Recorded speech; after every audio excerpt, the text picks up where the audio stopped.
Voltamos com mais um Perto de Casa na TV com a doutora Rosana Miranda, psicóloga e psicoterapeuta. Nós estamos falando aqui sobre síndrome do pânico.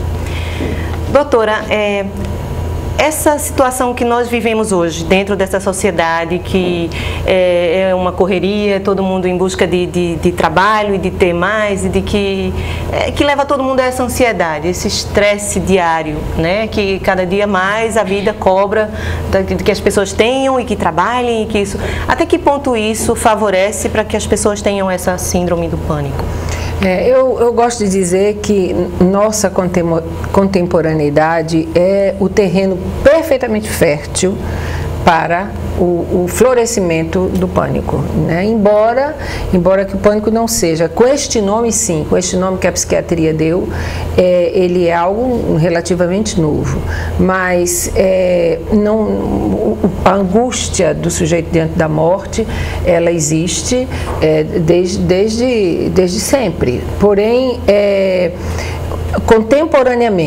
Contemporaneamente, nós temos esse terreno perfeitamente fértil, uma topografia fantástica, fabulosa para o pânico, por um excesso de falta de contato da pessoa com a morte. A nossa relação com a morte, nós contemporaneamente procuramos negar a morte.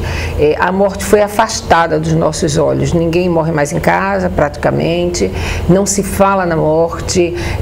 A medicina trata a morte como uma doença incurável, muitas vezes. Então, é preciso alongar a vida da pessoa. Nós temos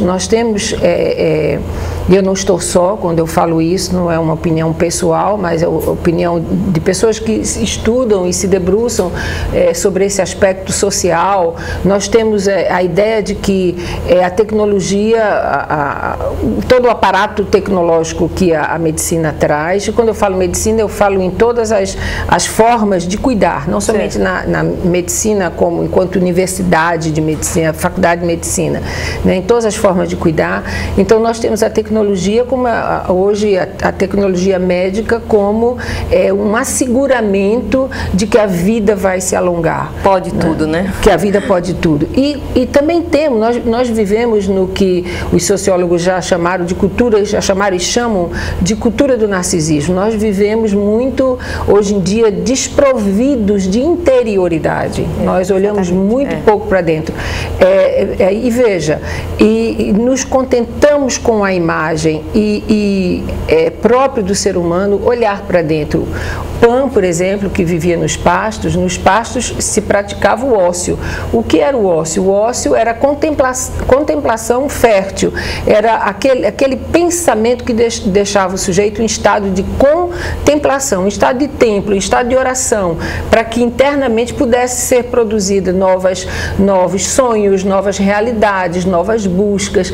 Tanto que existe uma prece de Sócrates, o filósofo Sócrates, que de tão importante, divide a filosofia, não é? De tão importante que ele é, pré-socrático e pós-socráticos, e a prece dele dizia assim: ó meu caro Pan, concedei-me a beleza interior, fazei que no interior tudo esteja de acordo com o que está no exterior, que o homem sábio bem temperante.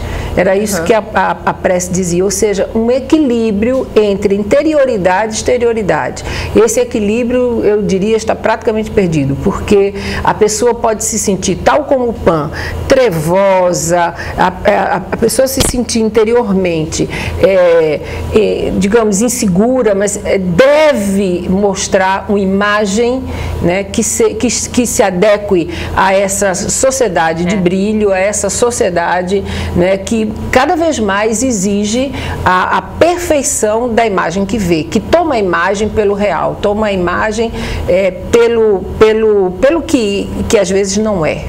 Uma espécie de fuga também, não pela descoberta do interior de cada um. Porque o que agora interessa é só o externo, são as suas conquistas, as pessoas também não estão muito... Não existe mais aquilo de você conversar e saber. Antes a gente fazia isso com a família.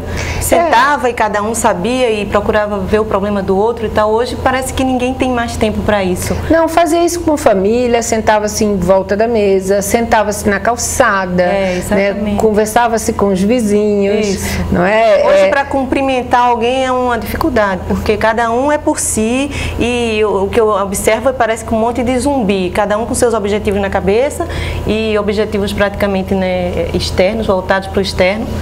E ninguém quer discutir. Além do que, nosso tempo ele é completamente intolerante com as questões internas. Por exemplo, o deprimido ele é visto como um caviloso. Ele se chega dizendo, né, que está triste. Aliás, a depressão é uma doença grave, séria. Mas a tristeza, ela está proibida. Ninguém pode dizer eu estou triste. O luto está proibido. Qual é o local do luto na nossa sociedade? Dentro dos consultórios atualmente. Porque as pessoas aí perdem seus entes queridos, mas existe uma intolerância muito grande com o sofrer.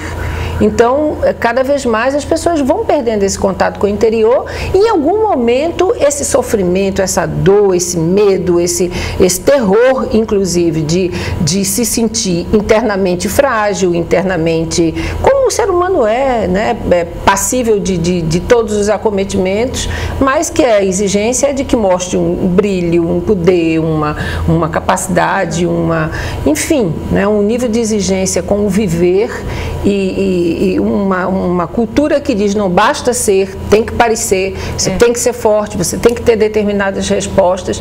E isso em algum momento vai eclodir de alguma forma. Isso é aquela luta diária, você tem que parecer aquilo que você não é porque você tem que ser aquilo, né? Tem que parecer aquilo e você fica naquela luta interna. Tem que parecer aquilo que não é, às vezes, para pegar um posto dentro da empresa, um determinado que cargo. Não é, às vezes, até parecer uma segurança que você não tem, uma força que você não está conseguindo mais ter, alguma coisa assim. É de uma sociedade crescentemente violenta, crescentemente agressiva. Então, que não admite fracasso. Não, é proibido. A tristeza, o fracasso, tudo isso é proibido. Então, onde é que tudo isso vai ecoar? Dentro dos consultórios. Passam a ser locais privilegiados da dor, das tristezas, do tédio, né, do luto, né, do medo, né, porque não é possível expressar numa sociedade que é brilhante, fosforescente, uma sociedade que a gente poderia fazer um paralelo com a máxima lá de Descartes, em que dizia penso, logo existo. Hoje a gente vê o que? Brilho, logo existo, ou compro, logo existo. Faço qualquer negócio para estar distante do que é o meu interior, embora que às vezes esse interior vem bater a porta domingo à tarde, 5 horas, dia chuvoso, então o terror, digamos assim, se espalha, ban também bate na porta e a pessoa fica perdida sem saber o que fazer diante dela mesma, diante da vida, diante digamos, do cotidiano da vida, que nem sempre é fantástico, aliás, quase nunca é, para falar a verdade. E tem aquela luta também de chegar na terapia. Sim, embora tem aquela, a maioria, agora não, a gente tem tempo para tudo, mas para terapia a gente tem que... Quando se trata de pânico... Só chega quando já está... Quando se trata de pânico, essa resistência, ela é um pouco menor, né? Porque o sofrimento é tão intenso, o sofrimento é tão brutal, que a pessoa de fato quer ajuda, né? O que pode acontecer à medida em que as coisas vão sendo trabalhadas, se não forem bem trabalhadas, o que é que acontece?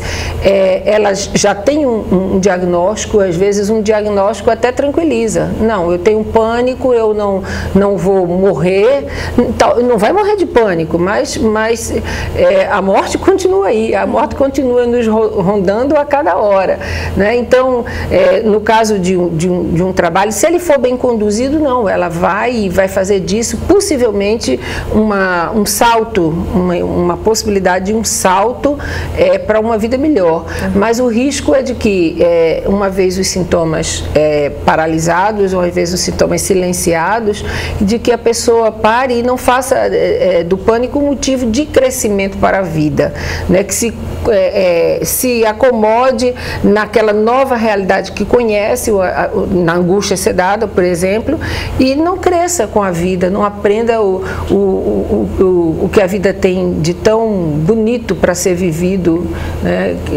Ainda que seja com medo, que faz parte, que tantas vezes nos salva. Ai de nós se não fosse o medo, né? Então, com o que a vida, como alguém já disse, essa frase é atribuída a Jorge Luiz Borges, não sei se é dele, a vida é curta demais para ser pequena. Então é interessante que a gente olhe para dentro de nós, né?